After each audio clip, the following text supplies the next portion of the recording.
Kamera ready, sound ready, 3, 2, 1, action. Indonesia pada masa demokrasi terpimpin. 1. Pelaksanaan demokrasi terpimpin. Demokrasi terpimpin ditetapkan melalui ketetapan MPRS dan didasarkan pada kerakyatan yang dipimpin oleh hikmat kebijaksanaan dalam permusyawaratan atau perwakilan yang berintikan musyawarah untuk mufakat secara gotong royong di antara semua kekuatan nasional yang progresif, revolusioner atau nasionalisme, agama, dan komunisme atau nasakom. Masa demokrasi terpimpin dimulai sejak berlakunya Dekret Presiden 5 Juli 1959 hingga tahun 1966. Presiden Soekarno mengeluarkan dekret tersebut untuk menyelesaikan masalah negara yang semakin mengkhawatirkan. Sisi positif Dekret Presiden 5 Juli 1959 A. Menyelamatkan negara dari perpecahan dan krisis politik yang berkepanjangan. B. Memberikan pedoman yang jelas yaitu Undang-Undang Dasar 1945 untuk kelangsungan hidup negara. C. Membatasi pembentukan lembaga tinggi negara yaitu MPRS dan lembaga tinggi negara berupa DPAS yang selama masa demokrasi liberal tertunda pembentukannya. Sisi negatif Dekret Presiden 5 Juli tahun 1959 dibagi menjadi dua, yaitu A. Memberi kekuasaan besar kepada Presiden, MPRS, dan lembaga tinggi negara. B. Memberi peluang bagi militer untuk terjun dalam bidang politik. Demokrasi terpimpin disebut demikian karena kepemimpinan berpusat pada Presiden Soekarno sebagai reaksi terhadap demokrasi liberal atau parlementer sebelumnya. Kekuasaan Presiden hadir sebagai kepala negara sekaligus kepala pemerintahan, sementara peran partai politik dibatasi. Hal ini menyebabkan kestabilan politik semu yang ditandai dengan sentralisasi pemusatan kekuasaan di tangan Presiden. 2. Pembentukan badan-badan negara. A. Pembentukan MPRS. Berdasarkan penetapan Presiden nomor 2 tahun 1959, Presiden membentuk MPRS. Tindakan ini bertentangan dengan UUD 1945. Anggota MPRS seharusnya dipilih melalui pemilihan umum. Anggota MPRS yang diangkat oleh Presiden memiliki anggota-anggota yang duduk di MPR. Ketua MPRS adalah Khairul Saleh. Pada tanggal 10 November sampai 7 Desember 1960, MPRS mengadakan sidang umum pertama di Bandung, menghasilkan dua ketetapan penting. Ketetapan MPRS nomor 1 MPRS 1960 mengenai Manifesto Politik Republik Indonesia sebagai garis-garis besar haluan negara atau GBHN. Ketetapan MPRS nomor 2 MPRS 1960 tentang garis-garis besar pola pembangunan nasional semesta berencana tahap pertama pada tahun 1961 sampai 1969.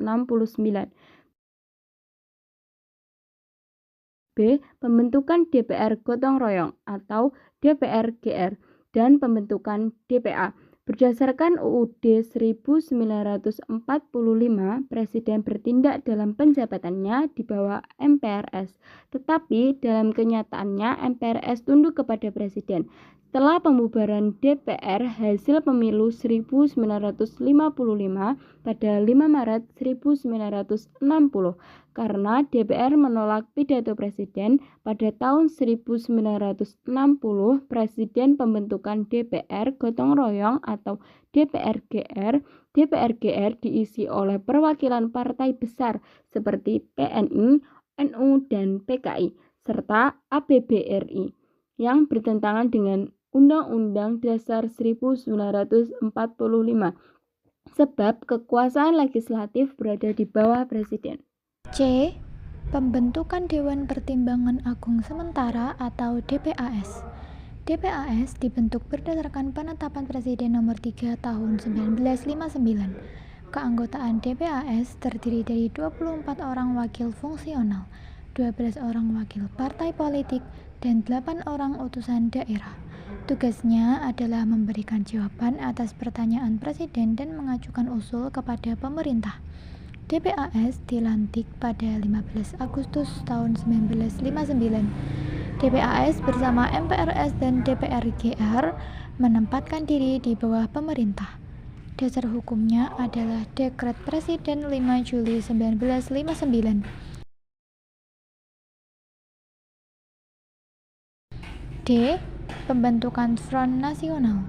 Front Nasional dibentuk berdasarkan penetapan Presiden nomor 13 tahun 1959 sebagai organisasi massa yang memperjuangkan cita-cita proklamasi dan cita-cita yang terkandung dalam UUD 1945. Tujuannya adalah menyatukan seluruh potensi nasional untuk mensukseskan pembangunan. Front Nasional dipimpin oleh Presiden Soekarno dan tugasnya adalah menyelesaikan revolusi nasional, melaksanakan pembangunan, dan mengembalikan Irian Barat. Pembentukan Kabinet Kerja. Pada tanggal 9 Juli 1959, Presiden membentuk Kabinet Kerja. Presiden Soekarno bertindak sebagai Perdana Menteri, sedangkan Insinyur Juanda menjadi Menteri pertama.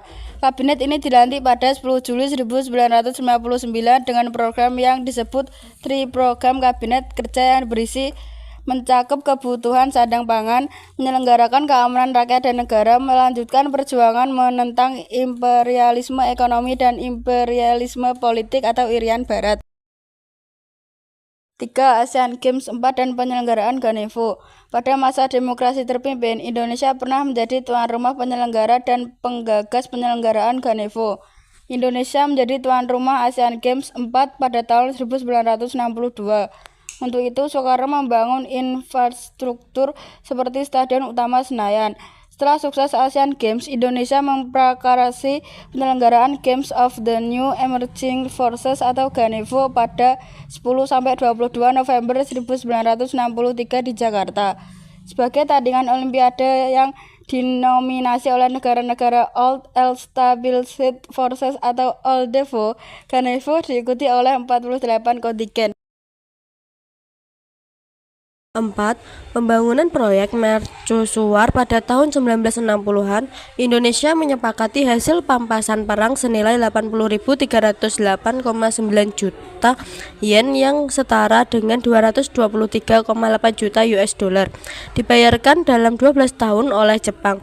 Dana ini digunakan untuk proyek pembangunan di Indonesia, diantaranya proyek serbaguna di Sungai Karangkates, Konto, dan Kali Bento sekitar 28,35 juta US dollar.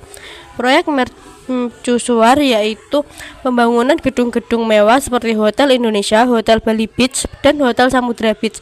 Tujuannya adalah untuk membangun sarana pariwisata bertaraf internasional dan meninggikan martabat bangsa dan mata dunia. 5. Kebijakan kesejahteraan dan pendidikan. A. Kebijakan kesejahteraan. Dr. Johannes Laimena dan Abdul Fattah merumuskan program Binding Plan 1959 tentang pelayanan kesehatan yang menekankan aspek preventif dan kuratif.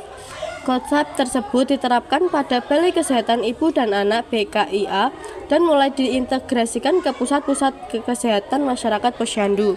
B. Kebijakan pendidikan. Menteri Pendidikan, Pengajaran, dan Kebudayaan Mr. Wongsonegoro dan Menteri Agama Haji Wahid Hasyim membuat perubahan dalam sistem pendidikan dengan menetapkan Undang-Undang Nomor 4 Tahun 1950.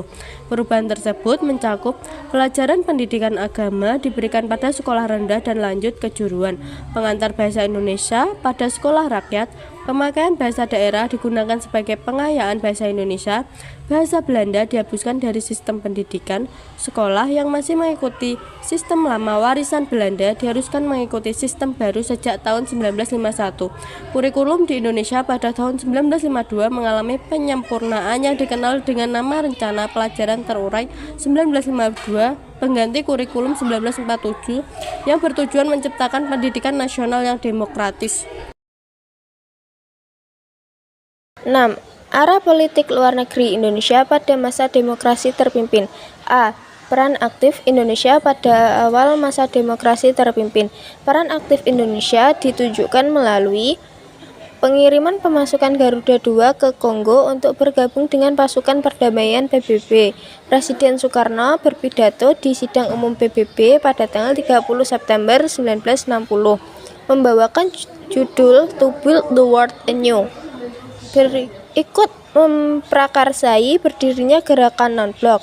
Penyelenggaraan Asian Games 4 pada tahun 1962. Politik luar negeri bersifat bebas aktif, namun di masa demokrasi terpimpin terjadi penyimpangan. Pemerintah cenderung konfrontatif dengan membagi kekuatan politik dunia menjadi dua. 1. Old established forces. Negara-negara yang memiliki kekuatan mapan dianggap sebagai kekuatan penjajah, kolonialisme dan neokolonialisme. 2. New emerging forces. Negara-negara berkembang yang anti-imperialis atau kolonialis, Asia, Afrika, sosialis dan komunis. Politik luar negeri Indonesia saat itu menjalankan politik mercusuar, yaitu politik yang mengarah pada janji NEVO.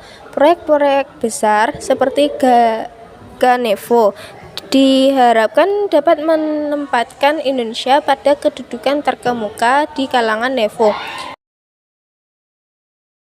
B. Konfrontasi dengan Malaysia. Sikap konfrontatif ditujukan kepada negara-negara barat, antara lain karena adanya pembentukan Federasi Malaysia yang didukung proyek neokolonialisme Inggris. Indonesia dan negara-negara non-blok NEVO memandang Federasi Malaysia sebagai bentuk penjajahan baru. Presiden Soekarno mengeluarkan Dwi Komando Rakyat pada 3 Mei 1964 di Jakarta. Isi Dwi Kora adalah perhebat ketahanan revolusi Indonesia, bantu memperjuangkan rakyat Malaya untuk membebaskan diri dari nekolim Inggris. Dalam melaksanakan konfrontasi dengan Malaysia, dibentuk Komando Mandala Siaga atau KOGA yang dipimpin oleh Marsekal Madya Omar Dhani. C. Indonesia keluar dari keanggotaan PBB pada tanggal 7 Januari 1965. Indonesia keluar dari PBB menyebabnya karena Presiden Soekarno tidak menyetujui Malaysia yang dianggap memperpanjang tangan neokolonialisme menjadi anggota tidak tetap Dewan Keamanan PBB.